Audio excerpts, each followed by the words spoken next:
Malgré le Covid, la mobilité étudiante reste importante. Écrit par Nicolas Léonard, publié aujourd'hui à 7 heures.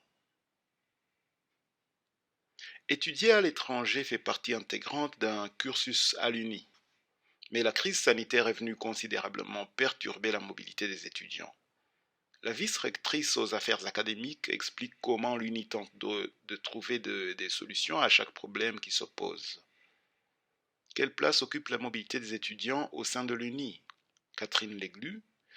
C'est quelque chose qui est très important. La mobilité est d'ailleurs obligatoire de par la loi de notre université, ce qui n'est pas le cas partout en Europe, et cela depuis sa fondation en 2003.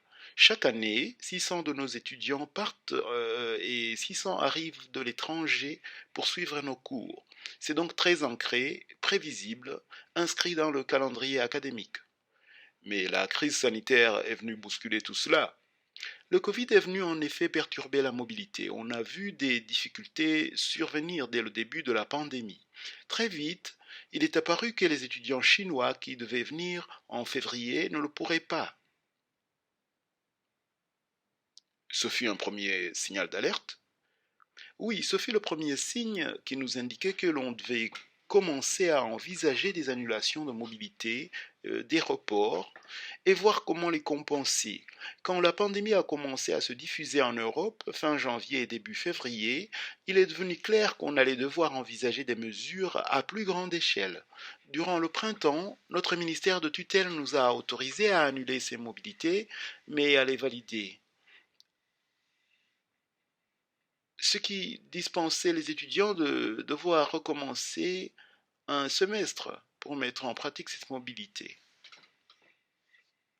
Durant le printemps, notre ministère de tutelle nous a autorisés non pas à annuler ces mobilités, mais à les valider, ce qui dispensait les étudiants de devoir recommencer un semestre pour mettre en pratique cette mobilité.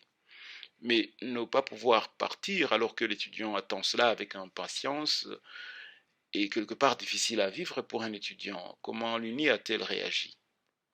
Il a fallu rassurer les étudiants, il a fallu rassurer nos étudiants, mais aussi leur dire que si l'université où ils devaient aller offrait des cours à distance, il fallait essayer de les suivre. On a eu ainsi des étudiants qui étaient en mobilité en Autriche et qui sont restés là-bas et ont suivi les cours autrichiens à distance. D'autres étudiants sont rentrés chez eux. À chacun de choisir donc. Soit l'étudiant restait en mobilité là où il était et suivait les cours à distance, soit il revenait chez lui, décroché de sa mobilité et tentait d'être accepté pour suivre des cours de chez nous alors qu'il n'y était pas à 100% inscrit. Cela a été un gros problème pour eux. Qu'en est-il pour ce premier semestre de l'année académique 2020-2021? Nous ne sommes plus dans la même situation, puisque nous avons pu garder certaines mobilités européennes dans le cadre d'Erasmus. En revanche, c'est pareil en ce qui concerne les mobilités transatlantiques ou transasie. La plupart des universités ont décidé d'annuler toute leur mobilité. Elles donnent priorité à la gestion de la crise avec leurs étudiants présents. La situation est donc tout à fait extraordinaire. Il y a des situations lors desquelles on demande aux étudiants de ne pas partir, par exemple pour des raisons de sécurité ou sanitaires. Mais une pandémie globale de ce genre est exceptionnelle, et la rapidité avec laquelle il est devenu évident qu'on allait devoir annuler les mobilités a été très surprenante. Certains étudiants de l'Uni qui auraient dû partir lors de ce semestre outre-Atlantique et qui ne le peuvent pas, suivent-ils quand même les cours à distance? C'est quelque chose dont on a discuté cet été car quelques universités l'ont proposé, mais cela n'a pas été accepté, car le but de la mobilité est aussi de voyager, d'être dans une autre culture, un autre pays, pas d'être en ligne et de suivre des cours dans une langue apprise comme troisième ou quatrième langue. On a proposé à ces étudiants soit de se replier sur une solution de mobilité Erasmus, soit de reporter cette mobilité à plus tard. Vous avez pu facilement proposer des solutions de rechange aux étudiants. Cela s'est fait dans certains cas, mais pour cet automne, il a fallu prendre des décisions claires. Plusieurs universités allemandes ont ainsi reporté le début du semestre à novembre. On a donc dû annuler ces mobilités-là, car cela aurait décalé le calendrier académique de ces étudiants, qui n'auraient pu commencer le second semestre dans les temps chez eux, mais on a pu leur offrir des alternatives. Même si à l'Uni la mobilité est obligatoire, qu'est-ce qui influence le choix de la destination? Il y a trois raisons principales. Nous avons tout d'abord des étudiants qui ne veulent pas s'éloigner de trop, garder un contact avec leur famille.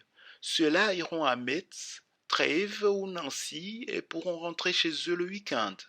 Ensuite, les étudiants veulent vivre une expérience d'un autre pays, d'une autre culture qu'ils connaissent parfois un peu, comme le Portugal, l'Italie. Enfin, on a ceux qui veulent quitter, aller loin et vivre une expérience qu'ils ne pourront peut-être pas avoir par ailleurs.